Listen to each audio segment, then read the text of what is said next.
ज्येष्ठ नेत्यानं महिला आमदाराला जबरदस्ती मिठी मारण्याचा प्रयत्न केला।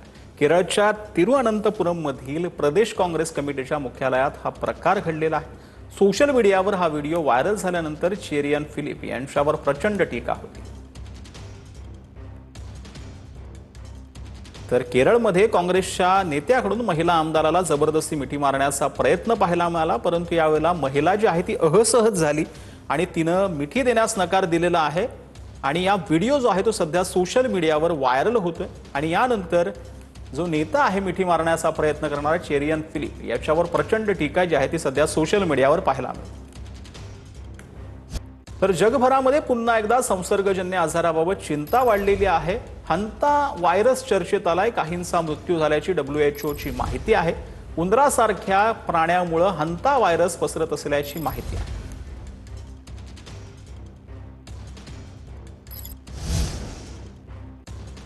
तर मुंबईमध्ये डॉक्टर ई मोजेस मार्गावरील मुख्य जलवाहिनीला गळती लागलेली आहे। जलवाहिनी दुरुस्त करण्याचं काम युद्धपातळीवर सुरू आहे। जलवाहिनीच्या दुरुस्तीसाठी मुंबईतील काही भागामध्ये उद्या पाणी पुरवठा पूर्णपणे बंद राहणार आहे। मुंबईतील काही भागांमध्ये पाणी पुरवठा कमी दाबाने सुरू राहणार असल्याची देखील माहिती आता समोर येते।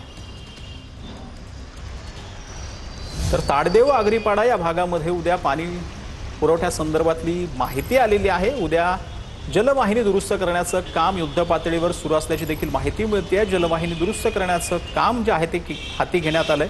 महापालिकेकडून सध्या ही माहिती देण्यात आली आहे। मुंबईतल्या काही भागांमध्ये कमी दाबाने पाणी पुरवठा होण्याची शक्यता आहे। ताडदेव आगरीपाडा मुंबई सेंट्रल परिसरात पाणी पुरवठा बंद राहणार असल्याची देखील माहिती मिळते।